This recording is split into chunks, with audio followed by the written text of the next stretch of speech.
খামার সম্পর্কিত এবং পরামর্শমূলক ভিডিও সবার আগে পেতে আমাদের চ্যানেলটা সাবস্ক্রাইব করে লাইক দিয়ে বেল বাটনটি চাপ দিন।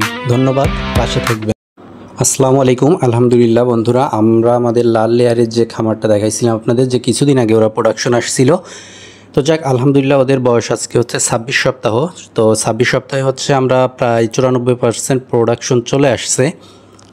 যদিও ওদের পিক টাইম আসতে এখনও 2 সপ্তাহ বাকি, অর্থাৎ আমরা 27 থেকে 28, 29, 30 সপ্তাহ পর্যন্ত আমরা হচ্ছে ওদের পিক টাইম বলা হয়, কারণ এই টাইমটাতে মুরগি তার জীবদ্দশায় সর্বোচ্চ সংখ্যক ডিম দিয়ে থাকে, অর্থাৎ 98% পর্যন্ত ডিমে আসে এই টাইমটাতে। তো আশা করি আমাদের ওই যে পিক টাইমটা, তখন আমরা আমাদের চাহিদা অনুযায়ী ডিম পাবো। তো আপনারা দেখতে পাচ্ছেন যে ভিডিওতে মানে ক্যামেরায় যে ডিমগুলো, এইগুলো হচ্ছে আমাদের গত একদিন মানে 2 দিনের ডিম পুরাপুরি না এখানে। তো আরেকটা বিষয় খেয়াল করেন আপনারা, ডিমের যে কালারটা দেখেন মাশাল্লাহ অনেক সুন্দর আসছে। তো আজকে হচ্ছে আমরা এই ডিমগুলো বিক্রি করব। তো আমরা হচ্ছে প্রতিদিনের ডিম প্রতিদিনই বিক্রি করে দিই। তো মানে আমাদের ডিম থাকে না আর কি, মানে প্রতিদিনই সেল হয়ে যায়, নিয়ে যায় দোকান থেকে বা পাইকার এসে নিয়ে যায়। তো আজকে হচ্ছে আমরা এই ডিমগুলো দিয়ে দিব। আমাদের এক ছোটো ভাই আছে, ও হচ্ছে দীর্ঘদিন হচ্ছে আমার ফার্মে থেকে ডিম নিত। তো ওই এবার হচ্ছে এখনও ওকে ডিম দেওয়া হয় নাই, তো ও কালকে বলল যে ডিমগুলো দেওয়ার জন্য, এই জন্য আর কি ওকে এই ডিমগুলো আজকে দিব। ও নিয়ে আসছে ওই যে বাকি আরেকটা ফার্ম থেকে। এই যে দেখেন, এটাও একটা বায়োসিকিউরিটির ব্যাপার, যে ওই যে অন্য ফার্মের ডিম ওইটা আমি কিন্তু ওই গাড়িতে মানে যাব না বা করবো না, দূর থেকে আর কি ভিডিওটা দেখানো হচ্ছে। তো ওইখানে আমাদের ডিমগুলো নিয়ে একই সঙ্গে রাখতেছে।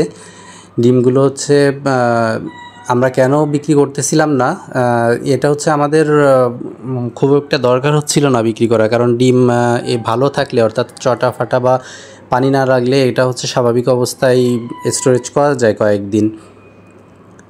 তো আমাদের হচ্ছে ডিম এর বাজারটা আপনাদের জানাই রাখি, এটা হচ্ছে প্রায় প্রতিদিনই ওঠানামা করে, মানে কম বেশি যাই হোক প্রতিদিন একটা রেট আসে। তো আমাদের গতকালকে যে রেট ছিল, আমরা গতকালকে ডিম বিক্রি করি নাই, কিন্তু আজকে হচ্ছে আমরা বিক্রি করার সময় দেখলাম রেটটা অনেকটাই কমে গেছে। তো যেহেতু আমাদের যে ছোটো ভাই, একে কথা দিছিলাম যে আজকে ডিম দিব, এই জন্য আর কি ডিমটা দেওয়া, তা না হলে ডিমটা আমি রেখে দিতাম।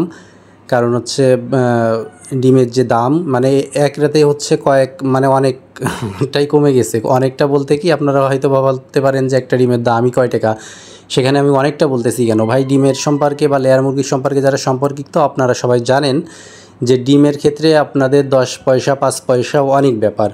তো প্রতিদিন 10 পয়সা 20 পয়সা ওঠানামা করলেও মানে অনেক বড় একটা অ্যামাউন্ট চলে আসে আর কি। তো এই জন্যই বলতেছি ডিমের দাম কিছুটা মানে অনেকটা কমে গেছে রাতারাতি, এই জন্য আমি ডিম দিতে চাইছিলাম না। তারপরে ওকে কথা দেওয়া আছে যে ওকে আজকে কিছু ডিম দিব, সেভাবে ওকে ডিম দেওয়া হলো আর কি।